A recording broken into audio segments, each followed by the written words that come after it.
आइए जानते हैं आज की कुछ प्रमुख अंतर्राष्ट्रीय खबरों को। पहले एक नजर आज की हेडलाइंस पर। कर्नाटक तमिलनाडु में मानसून की दस्तक, आज बिपरजॉय तूफान 36 घंटों में और तेज होगा। मीरा रोड मर्डर आरोपी मनोज साहनी ने हत्या के बाद ठीक कराया था कटर, अब रिपेयर करने वालों को सता रही है चिंता। संजीव जीवा मर्डर केस, वारदात के दिन ही लखनऊ पहुंचा था शूटर, नेपाल में मिली थी सुपारी, जाने पूरी कहानी।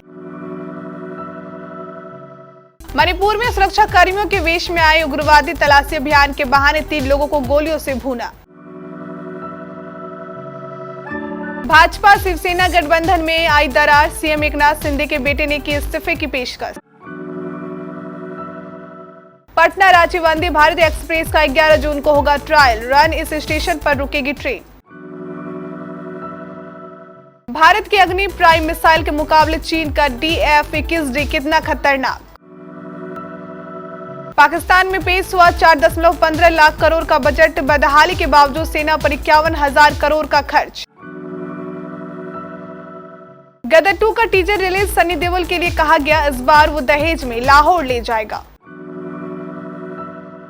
और रोहित शर्मा की अगले 2 दिन की बढ़ेगी टेंशन, बारिश फाइनल में डालेगी खलल, देखें कैसा रहेगा मौसम का हाल।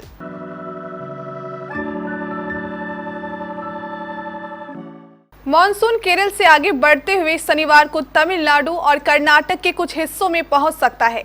रविवार तक मॉनसून की फुहारें पश्चिम बंगाल से सब हिमालयी क्षेत्र और सिक्किम को भिगो सकती है। इस बीच पूर्वी मध्य अरब सागर से उठा ताकतवर चक्रवाती तूफान बिपरजॉय 36 घंटों तक और शक्तिशाली हो जाएगा। ये उत्तर और उत्तर पूर्व की तरफ आगे बढ़ेगा। रविवार के बाद इसके उत्तर पश्चिमी दिशा में आगे बढ़ने के आसार हैं। मौसम से जुड़ी प्राइवेट एजेंसी स्काईमेट के अनुसार बिपरजॉय पश्चिमी तट से इस समय काफी दूर है। इसकी वजह से मुंबई सहित तटीय कर्नाटक, गोवा और कोंकण में भारी बारिश की उम्मीद नहीं है। Mira Road live in relationship murder case में एक के बाद एक खुलासे हो रहे हैं। 32 वर्षीय सरस्वती वैद्य की हत्या के दिन 56 वर्षीय आरोपी मनोज साहनी ने मुंबई के पास पेड़ काटने वाले आरी या कटर की मरम्मत कराने के लिए एक दुकान पर गया था। सरस्वती के शरीर को काटने के लिए कथित तौर पर उसी आरी का इस्तेमाल किया गया था। सूत्रों के मुताबिक दुकानदार से बात करते हुए कार्तिका इंटरप्राइजेस के मालिक ने कहा कि आरी की मरम्मत कराने के लिए आरोपी उनकी दुकान पर आया था। लखनऊ के संजीव जीवा हत्याकांड में बड़ा खुलासा हुआ है। ये खुलासा पुलिस के सामने शूटर विजय यादव ने कबूलनामा के रूप में किया है। सूत्रों के मुताबिक विजय यादव ने पुलिस को बताया कि प्रयागराज के अशरफ ने उसे जीवा की सुपारी दी थी। सुपारी देने की जो वजह बताई है वो भी हैरान करने वाली है। विजय के मुताबिक लखनऊ जेल में बंद अशरफ के भाई आतिफ से जीवा की कहासुनी हुई थी। जीवा ने आतिफ की काफी बेइज्जती की थी और एक बार तो जीवा ने आतिफ की दाढ़ी भी नोच ली थी। कुछ दिन पहले ही आतिफ जमानत पर जेल से बाहर आया और अपने भाई अशरफ को पूरी कहानी सुनाई, जिसके बाद अपने भाई आतिफ की बेइज्जती का बदला लेने के लिए ही अशरफ ने जीवा को मरवाया। ऐसा शुरुआती जांच में सामने आ रहा है।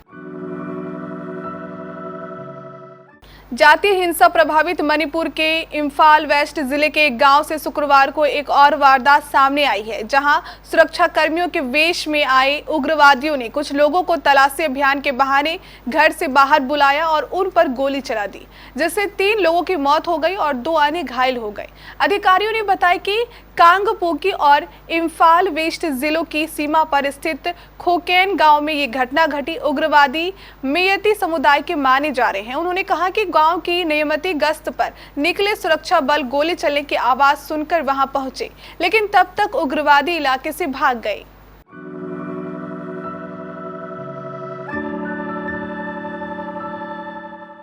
महाराष्ट्र की राजनीति एक बार फिर गर्माती दिख रही है। शिंदे गुट की शिवसेना और भाजपा में दरार की खबर सामने आई है। दरअसल दोनों पार्टियों में तकरार उस समय देखने को मिली जब सीएम एकनाथ शिंदे के बेटे श्रीकांत शिंदे ने अपने पद से इस्तीफा देने की बात कही।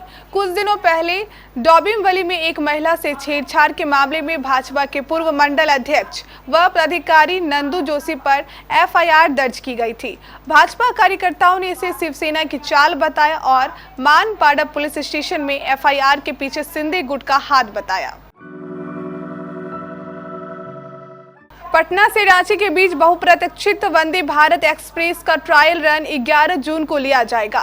ये ट्रेन पटना जंक्शन से सुबह 6:55 पर खुलेगी और दोपहर 1 बजे रांची पहुंचेगी। पटना से रांची के बीच 6 स्टेशनों पर इसका ठहराव होगा। जहानाबाद, गया, कोडरमा, बरकाकाना, हाजरीबाग, मेसरा में ठहराव दिया गया है। हालांकि गया और बरकाकाना जंक्शन पर ही केवल ठहराव का समय निर्धारित किया गया है। शेष 4 स्टेशनों पर ठहराव का समय तय किया जाना है। रेलवे की ओर से जारी ट्रायल के समय सारणी के मुताबिक पटना जंक्शन से ये सुबह 6:55 पर खुलकर 8:20 पर गया पहुंचेगी। भारत ने एक दिन पहले ही अग्नि प्राइम मिसाइल का सफल परीक्षण किया है। ये मिसाइल अपने साथ परमाणु वॉरहेड पर लेकर जा सकती है। इसे अग्नि पी के नाम से भी जाना जाता है। अग्नि प्राइम मिसाइल अग्नि सीरीज की ही नई जनरेशन की मिसाइल है। इस मिसाइल का वजन 11,000 किलोग्राम है। ये मिसाइल 2,000 किलोमीटर की दूरी तक किसी भी लक्ष्य को मार गिराने की क्षमता रखती है। 34.5 फीट लंबी अग्नि प्राइम मिसाइल पर multiple independent targetable re entry vehicle warhead लगाया जा सकता है। ये मिसाइल एक साथ कई टारगेट को तबाह कर सकती है। आर्थिक तंगी और राजनीतिक उठापटक से जूझ रहे पाकिस्तान में शुक्रवार को शहबाज सरकार ने $50.45 बिलियन का बजट पेश किया। ये बजट पाकिस्तानी रुपए में 14.46 लाख करोड़ और भारतीय रुपए में 4.15 लाख करोड़ का था। पाकिस्तानी मीडिया आउटलेट डॉन के मुताबिक ये पिछले साल की तुलना में 51% ज्यादा है। वित्त मंत्री इसाक डार ने संसद में बजट स्पीच दी।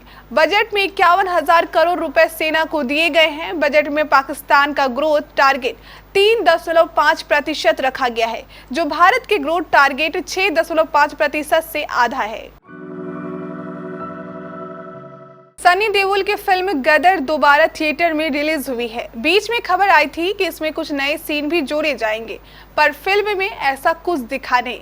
कुछ साउंड इफेक्ट्स जोड़े गए हैं। गदर के साथ गदर 2 का टीजर भी रिलीज किया गया है।